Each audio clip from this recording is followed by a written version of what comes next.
Hi everyone. This video is going to be a very special book review video because today is a very special day. Today is June 17th and it is the birthday of James Weldon Johnson. So today's book review is going to be in honor of him in celebration of his birthday. And the book that I'm going to be reviewing is titled Lift Every Voice and Sing, a celebration of the African American National Anthem. And it has the lyrics of James Weldon Johnson paired with the illustrations of Elizabeth Catlett. So before I get into my book review, I wanted to do something very special in honor of James Weldon Johnson, and that is to have a libation statement. So a libation statement is like a type of prayer that we say to our ancestors and to the earth. We pour the water onto the ground or into a plant to symbolize that we are giving back to the earth because the earth gives so much to us. Today we are going to be honoring our ancestor, James Weldon Johnson. We are going to be remembering his contributions. May his writings live on forever. Ashe. May people be inspired by his work and the life that he lived. Ashe. May people be filled with inspiration every time they listen to his powerful, powerful poem and now song, Lift Every Voice and Sing. Ashe. Thank you, James Weldon Johnson. Asante Sana to all that you did while you are on this plane. We remember you now. Ashe. This we say, he is pleased. So, how did I come across this book? That's the first thing I want to tell you. Last year, in late 2018, a customer ordered this book on our website at the bookstore. And when we went to order the book, it said that it wasn't going to be published until January 2019. So this is actually relatively new. It is barely a year old. It came out this year. And when I first saw it, I really wanted a copy. So now I have a copy of this book. It has the illustrations of Elizabeth Catlett paired with James Weldon Johnson's lyrics. So before I get into the book, let me tell you a bit about the artist and the writer. First, I will start off with the artist, Elizabeth Catlett. This is her older picture of her. It says, Elizabeth Catlett was a beloved artist, especially affiliated with the Harlem Renaissance, and her art is displayed all over the world. Pieces are in the permanent collections of the Metropolitan Museum of Art, the Whitney Museum of American Art, Library of Congress, Museo de Arte Moderno in Mexico, Schomburg Center for Research and Black Culture, Museum of Modern Art in New York, New Orleans Museum of Art, Howard University, and Narodniko Musea in Prague, just to name a few. This series of lino cuts is part of the collection she created with the Julius Rosenwald Foundation grant she was awarded in the 1940s. She died in 2012. So I believe this may have been compiled by Ashley Bryan. Ashley Bryan is a writer and illustrator of many books, including Freedom Over Me, 11 Slaves, Their Lives and Dreams Brought to Life, a Newbery Honor winner, and a Coretta Scott King honor book for both art and text. In 2009, he won the Children's Literature Legacy Award. He lives in Maine. So the only Ashley Bryan book that I remember is the Freedom Over Me and Beautiful Blackbird. So Ashley Bryan states that he wanted to use Elizabeth Catlett's lino cut to dramatize the song. It says, her cutting with the lino cut carving tool reminds me of a farmer stroking the earth to create a garden of vegetables or flowers. One loving stroke of her tool brings form out of the level linoleum surface, which reveals a head, a hand, a body. So if you've never done anything with printmaking, I did it a short while in college, and I will tell you, for me, it was a major challenge. I kept messing up on this wood. I kept messing up on this rubber. Even the little scratching surfaces, it was not easy. So I truly admire this woman's artistic talent because this was not easy. I don't know how many she had to go through to get it correctly, to get the colors and shadows correct. But this is true talent right here. true talent. So now we will read about James Weldon Johnson, and I'm going to read you his autobiography or his biography from my Afrobets Book of Black Heroes from A to Z. James Weldon Johnson, 1871 to 1938. Birthplace, Jacksonville, Florida. James was an educator, poet, novelist, diplomat, and civil rights leader. He cared deeply about his people and worked to improve their lives. In 1920, he became the executive secretary of the NAACP. Black culture was important to James. He wrote many important books about Black people's contributions to music, religion, and theater. He also wrote a novel called The Autobiography of an Ex-Colored Man. James also served as a diplomat and consul for the United States in Venezuela and Nicaragua. I think that's how you pronounce it. So this is a picture of him when he was younger. Very attractive man. As far as his death, I believe he died from a car accident, but don't quote me on that. From my memory, I believe he died in a car accident involving a train, but I am truly not positive. So let us get into how this book came to be, how Lift Every Voice and Sing came to be. So the origin of this was James Weldon Johnson. It was 1899, and he was a principal at Stanton Elementary in Florida. I'm going to say Jacksonville, Florida. And it says the school, in keeping with the time, was segregated, so only Black students could attend the school. They were planning a celebration for Abraham Lincoln's birthday. And if you look back in, Black history, a lot of things were, I guess, going around Abraham Lincoln's birthday. Even Black History Week had something to do with Abraham Lincoln's birthday as well, because they felt like he contributed to the ending of the enslavement of people of African descent with the Emancipation Proclamation. Me, I don't believe that for 1 second. But hey, I mean, what do you know? When you have the knowledge that you have, you celebrate things that you may not completely understand. So this was supposed to be in honor of Abraham Lincoln's birthday. And it says, James Weldon Johnson wrote the poem in commemoration. He then gave the poem to his brother, who was a composer, John Rosamond Johnson, who set the poetry to music. The resulting song, Lift Every Voice and Sing, was publicly performed for the first time on February 12, 1900, by 500 children. The Johnson Brothers song spread in popularity, first throughout the South and then to the whole country. The National Association for the Advancement of Colored People, or NAACP, eventually adopted it as the official African American anthem. Today, the song is often heard in schools and churches at celebrations and protests across the country.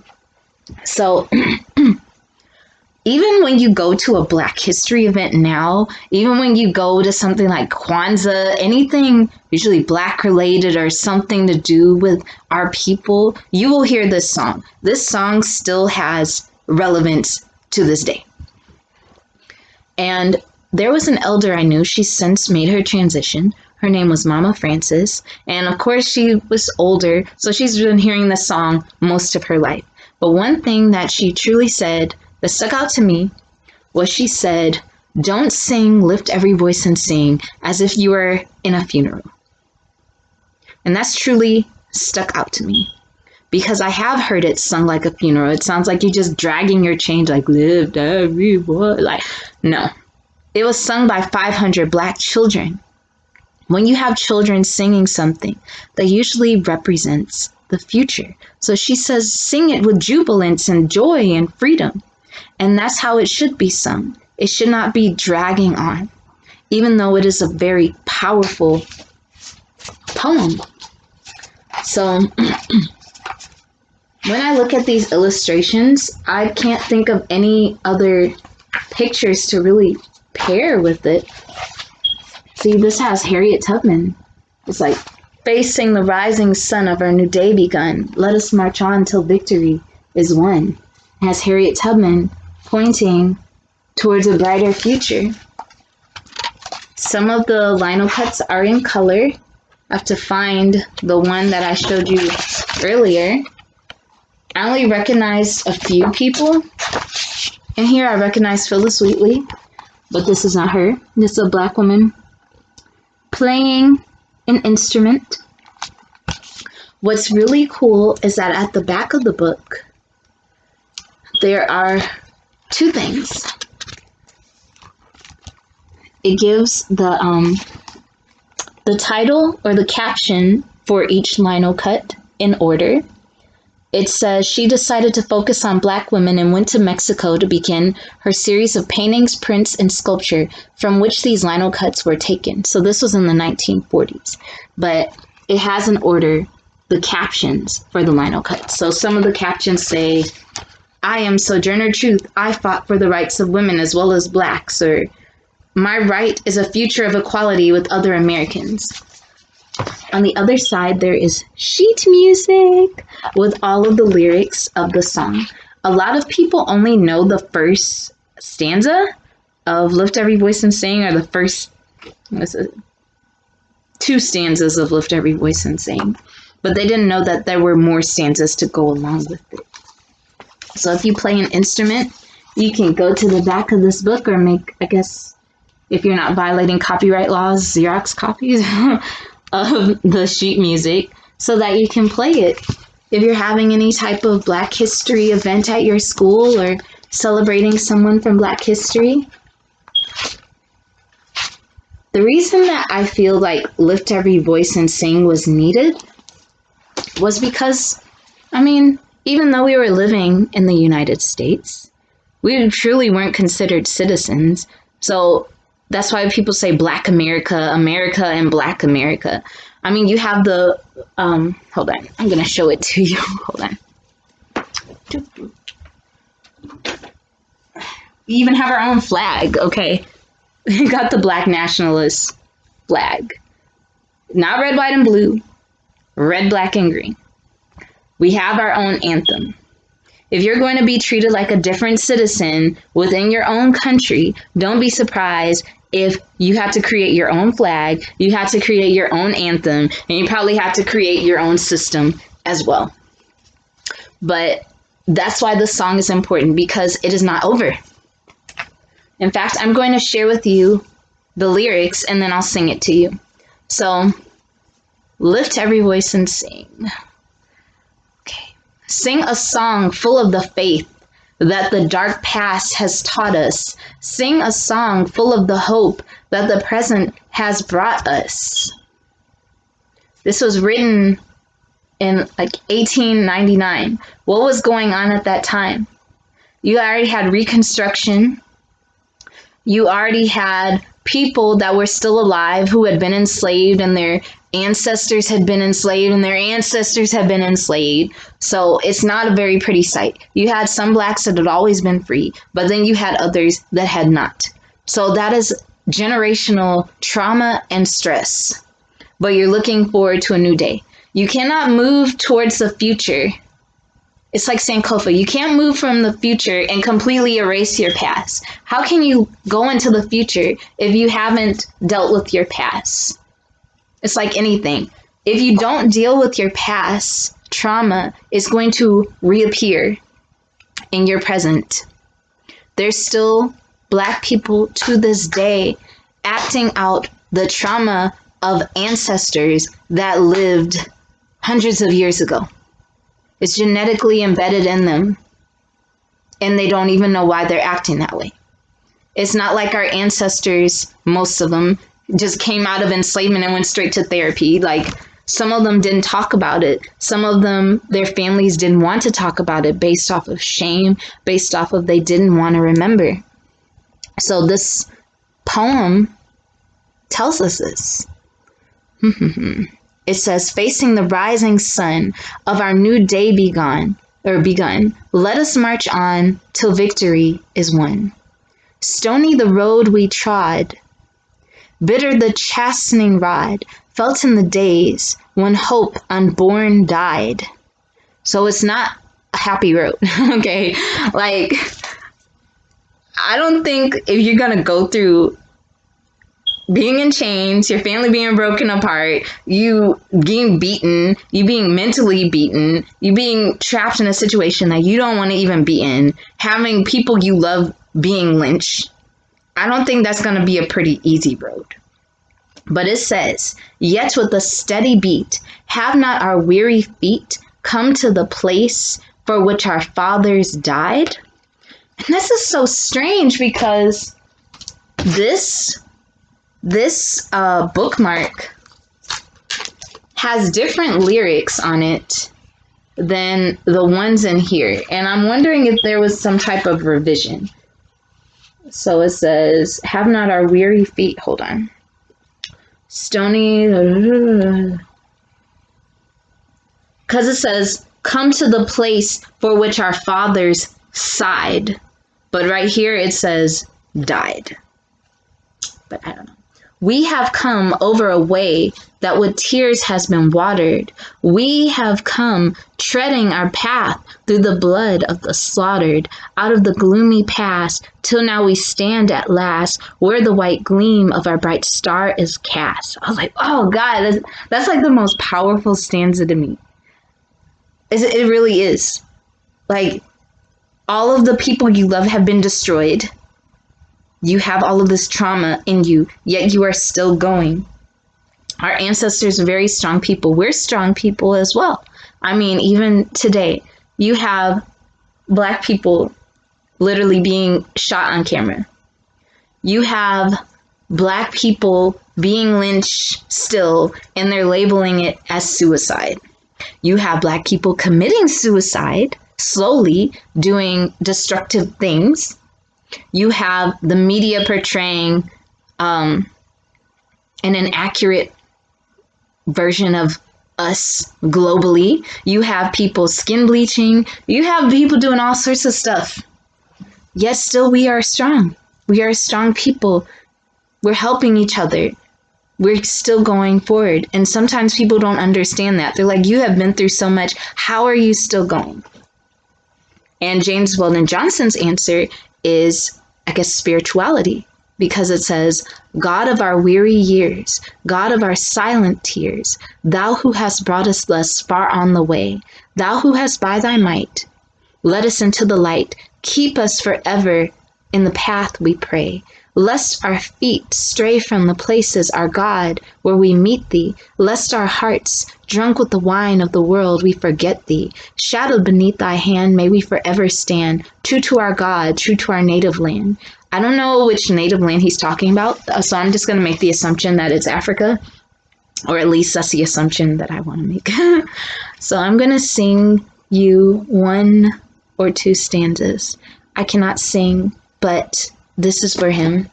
So I'm going to use this book instead of that, since it wants to switch up lyrics on me and stuff. And I'll try to sing it with jubilance, like Mama Francis recommended. Good. Lift every voice and sing, till earth and heaven ring, ring with the harmony of liberty. Let our rejoicing rise high as the listening skies. Let it resound loud as the rolling sea. Sing a song full of the faith that the dark past has taught us. Sing a song full of the hope that the present I'm not going to go. Has brought us, facing the rising sun of a new day begun. Let us march on till victory is won. Yay! Happy birthday, James Weldon Johnson. Salute to you, my ancestor. There's some more ancestral birthdays coming, so I'll try to get more books in honor of them. So be sure to sing, lift every voice and sing. If you're at any event, put your hand over your heart, sing it with passion, sing it with jubilance. And everybody have a beautiful day. Happy reading. Bye-bye.